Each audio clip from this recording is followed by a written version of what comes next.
जो किनारों से टकराए उसे तूफान कहते हैं, और जो तूफान से टकराए उसे इंसान कहते हैं। जो किनारों से टकराए उसे तूफान कहते हैं, और जो तूफान से टकराए उसे इंसान कहते हैं। और जो असंभव से टकराए और उसे संभव बनाए उसे भारतीय जीवन बीमा निगम के अभिकर्ता कहते हैं। ये बात सही है। घर है, परिवार है तो समस्या है, समस्या रहेगी। ऐसे कोई घर नहीं है जिस घर में कोई समस्या नहीं है, चाहे वो बाप बेटे में हो, चाहे भाइयों में हो, भाई भाई में हो, चाहे पति पत्नी के बीच में हो, चाहे बच्चों के साथ हो, वो समस्या तो रहेगी। पर साथियों, मैं हमेशा कहता हूं कि कोई भी एक त्रिकोणीय कड़ी है, 3 एंगल है, एक त्रिभुज है, त्रिकोण है, व्यक्ति, संस्था और संगठन। व्यक्ति, संस्था और संगठन, पर कोई भी उसमें से एक कम करके कोई त्रिकोण नहीं बन सकता, वो संपूर्ण नहीं हो सकता। पर एक बात जरूर है, अगर सशक्त संस्था बनना है तो व्यक्ति समूह को सशक्त बनना पड़ेगा। अगर सशक्त संगठन बनना है तो उसके सदस्यों को भी सशक्त होना पड़ेगा। जब तक ये सशक्त संगठन बने, चाहे सशक्त संस्था बने, ये इसके लिए बहुत आवश्यक है कि सबसे पहले व्यक्ति आता है। सबसे पहले मैं कहता हूं उस एंगल से भी अभिकर्ता पहले है। अभिकर्ता है तो भारतीय जीवन बीमा निगम है, अभिकर्ता है तो लियाफी है, इसमें कोई संदेह नहीं है। पर एक बात है, हमेशा जैसे कहते हैं कि एक मध्यस्थता की आवश्यकता होती है। संगठन, व्यक्ति और संस्था दो चीज है। व्यक्ति अभिकर्ता, संस्था भारतीय जीवन बीमा निगम, पर दोनों के बीच की कड़ी है संगठन। इसलिए संगठन का मजबूत होना बहुत आवश्यक है। अगर संगठन मजबूत नहीं है तो क्या होगा? जो मध्यस्थता करने वाले व्यक्ति, क्योंकि वो जो मैंने थोड़ी देर पहले कहा कि समस्या हर घर में, हर परिवार में है, अगर उसको कभी आपस में कोई मतभेद आया, कोई समस्या आया, तो उसको दूर करने के लिए है कौन? बीच में कौन है? बीच में हमेशा लियाफी जैसे एक पॉजिटिव सोच रखने वाली संगठन है, और उस संगठन को मजबूत करना बहुत आवश्यक है। और उसके लिए जैसे मैंने कहा कि अनलेस, जब तक आप तीनों में एक तालमेल सही ढंग से ना बने। साथियों देखिए, अभी अधिकार की बात हो रही थी, पर अधिकार के पहले मैं कहता हूं पहले आप अपने अधिकार को तो जानो। इंडिविजुअल के सशक्तिकरण की बात हो रही थी। सशक्तिकरण के लिए सबसे बड़ी आवश्यकता है कि आप अपने अधिकार को जानो, आप आर्थिक रूप से सशक्त बनो, आप ज्ञान के, आपके जानकारी के लिए तरफ से सशक्त बनो, आपके जो कॉम्पिटेंस है, जो योग्यता है, उसमें आप सशक्त बनो। जब आप सशक्त होगे तो वही आदमी अपने अधिकार के लिए लड़ सकता है। अधिकार और कर्तव्य को अलग नहीं किया जा सकता। अगर मैं अपने कर्तव्य से वाकिफ हूं और कर्तव्य सही ढंग से करता हूं, तब जब मुझे अधिकार में उसमें हनन होगा तो मुझे ज्यादा पीड़ा होगी। और जो कर्तव्य ही नहीं करते, उसको अधिकार हनन होने से भी उतना पीड़ा नहीं होगा। दूसरी एक बात और कहना चाहता हूं कि अभी हमारे कुछ इमरान भाई ने भी कहा और कुछ साथियों ने कहा कि आपको अपने अधिकार के लिए लड़ना चाहिए। बिल्कुल, बिना रोए तो माँ भी दूध नहीं देती, बात सही है। माँ को भी दूध, माँ तभी दूध देती है बच्चों को जबकि इतना प्यार करते हैं। आपको रोना पड़ेगा। संभव नहीं है कि हर चीज हर समय अपने आप मिले। कोई चीज मुझे नहीं लगता अपने आप कुछ नहीं मिलता। एक ही अपने आप देता है वो दुनिया में, वो है भगवान। उसके पास मांगने की जरूरत नहीं है। उसको जो देना है वो बिना पूछे, बिना मांगे दे देते हैं। हम कभी भी भगवान के पास, मैं एक किताब पढ़ रहा था, भगवान के पास हम जब प्रार्थना करते हैं, हम लोग अक्सर गलती करते हैं। भगवान मानिए, अल्लाह मानिए, जिसको भी, जो आप मानते हैं एक शक्ति को, हम उसके पास मांगते हैं, पर वो कहते हैं बिना मांगे ही वो देता है। और मांगने से वो देंगे? बिल्कुल नहीं देंगे। हम अगर फिर भी लोग पूजा, इबादत, प्रार्थना क्यों करनी चाहिए? वो अपने शांति के लिए करते हैं। वो ऐसी जगह है जब उससे बाहर होकर अलग पहुंचते हैं तो मुझे शांति मिलती है, सुकून मिलती है। That is the purpose. तो इसलिए मैं कहता हूं कि मांगना कोई प्रॉब्लम नहीं है, मांगना कोई गलत नहीं है। पर एक बात साथी, अगर संगठन के से आपका अपेक्षा संगठन के मैंने दायित्व कर्तव्य की बात जब मैं कर रहा हूं, मैं संगठन के बारे में जैन साहब मेरे से बेहतर जानते हैं, मैं उसमें नहीं करता हूं। पर एक बात है, जब तक आप सही काम करेंगे और आपके अधिकार का हनन होगा, तो कोई ताकत कोई भी मैनेजमेंट का भी नहीं है कि आपकी उस अधिकार से वंचित करें। आप सही रास्ते में हो, बशर्ते आपके संगठन सशक्त हो। पर होता क्या है, मैं जब एज RM मार्केटिंग नहीं, आज इसके पहले मैं विभिन्न मंडलों में विभिन्न पद में कार्य किया, चाहे शेडोल में मार्केटिंग मैनेजर, ग्वालियर में marketing manager, senior divisional manager, Raipur Bilaspur combined, और भोपाल में भी मैं सीनियर DM रहा, उसके बाद RM मार्केटिंग भी हूं, सेक्रेटरी मार्केटिंग भी रहा। मैं वो कह रहा हूं, एक बात है, जब तक आप सही काम करेंगे, आप मुश्किल क्या होता है, संगठन और संस्था दोनों के पास कुछ समस्याएं आ जाती है। आप पहले जाने या अनजाने में कुछ गलती कर लेते हैं, और गलती करके तब आप उम्मीद करते हैं कि संगठन आपको उस जगह से निकाल लें।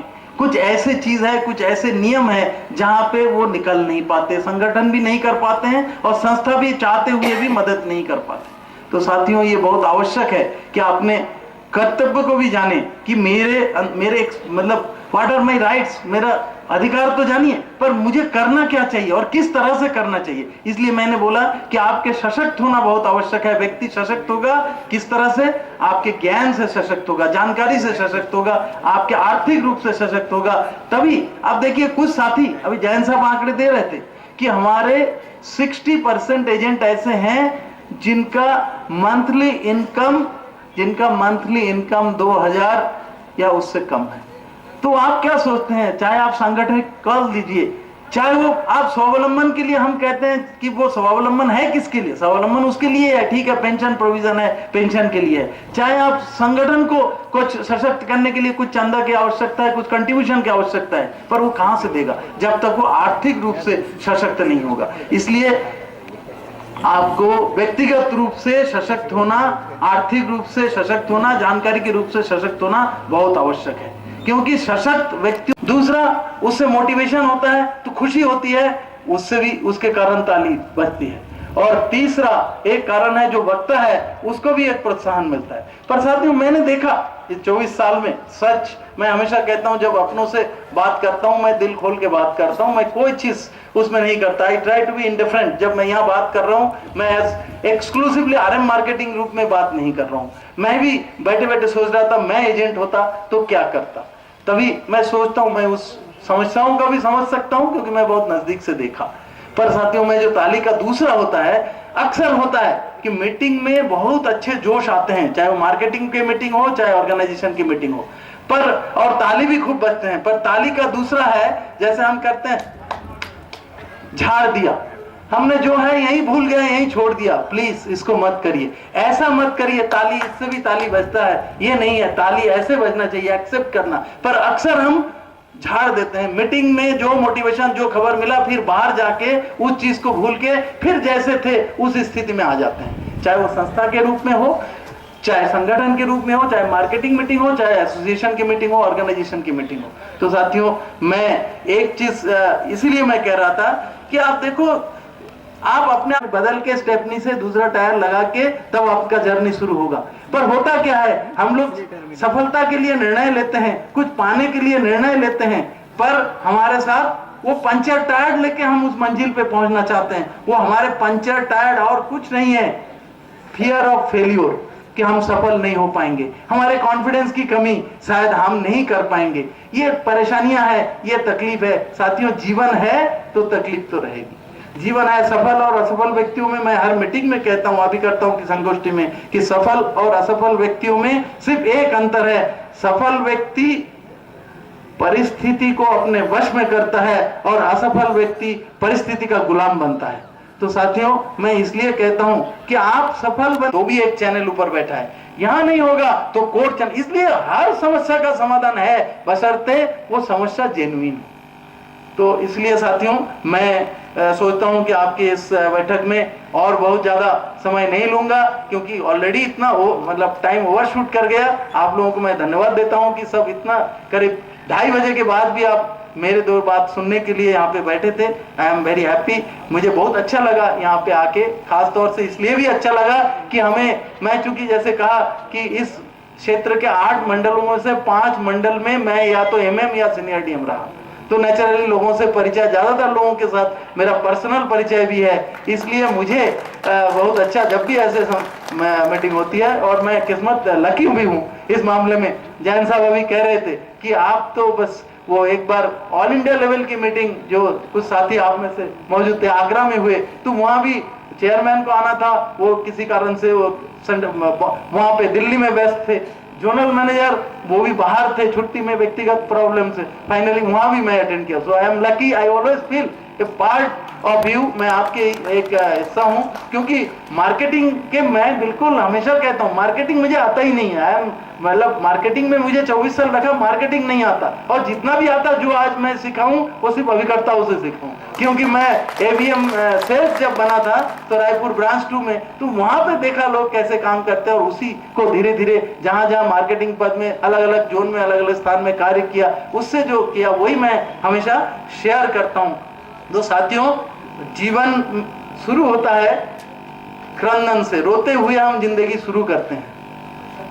हम रोते हैं तो जिंदगी की शुरुआत होती है, इसलिए रोना तो आवश्यक है। जब तक जिंदा रहेंगे आप हम सब रोएंगे, एक दिन नहीं रोएंगे, एक दिन दूसरे रोएंगे जब हम नहीं रहेंगे।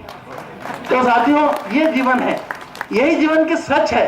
तो इसलिए रोने से मत घबराइए, तकलीफ से मत घबराइए, प्रॉब्लम को सामने लाने में मत घबराइए, पर बिल्कुल सशक्त होके आगे बढ़िए कि हाँ, मेरे रोने का जस्टिफाइड रीजन है, मेरे रोने का। आप कुछ गलती करके रोएंगे ना तो कोई नहीं सुनेगा। तो इसलिए साथियों, ये फिर मैं कह रहा हूं कि जीवन जो है, मैं हमेशा कहता हूं, चाय मैं नहीं पीता लाइफ में, शायद बहुतों को नहीं पता, जीवन में मैंने चाय का स्वाद चखा नहीं, पर चाय एक ऐसी अच्छी, उसके एक मिसाल मैं एक जगह पढ़ा कि जीवन कैसे हैं। वो कहते हैं कि जीवन चाय के जैसे है। तो मैं पढ़ा, ऊपर लिखा है हेडिंग, जीवन और चाय बराबर है। अरे मैं तो मतलब मैं जिंदा नहीं हूं, मैं चाय नहीं पीता हूं, क्या बात है। तो पढ़ा तो उसमें कहते हैं जीवन को जीने के लिए चाय से क्या उसका कंपैरिजन है। उसमें कहते हैं, इंग्लिश एक किताब में था, उसमें लिखा है बॉयल योर ईगो। सबसे पहले चाय में क्या होता है, उसको बॉयल बिना किए तो नहीं होता। पानी डालते हैं, पानी डालना आपके कर्म को डाला, पर बॉयल योर ईगो, ईगो जो है अंदर, उसको बॉयल करना पड़ेगा, पहला काम। दूसरा, इवापोरेट योर वरीज, जो आपकी चिंता है उसको निकल जाने देना है। जैसे उससे वाष्प निकलता है पानी से, तो वो आपके, समझ लो आपके चिंता निकल जाएगी उसमें। डाइल्यूट योर सॉरोज, आपके जितना तकलीफ है, दुख है, उसमें कुछ मिला दो, मिला के डाइल्यूट करो। क्या मिलाना है उसमें? दूध मिलाना है। दूध मिलाना है मतलब आपके परफॉर्मेंस के उसमें दूध उसमें मिला दो। और ऐड, क्या जोड़ना है उसमें? कुछ डालना भी है, शक्कर भी डालना है। तो शक्कर क्या है? ऐड नॉलेज, नॉलेज आपके ज्ञान उसमें शामिल करो। और फिल्टर योर मिस्टेक्स, आखिर में छानना पड़ता है, जो गलती है जीवन का उसको छान लो, तो जो चाय तैयारी होगी वो बहुत मीठा होगा। तो साथियों, यही जीवन है। तो साथियों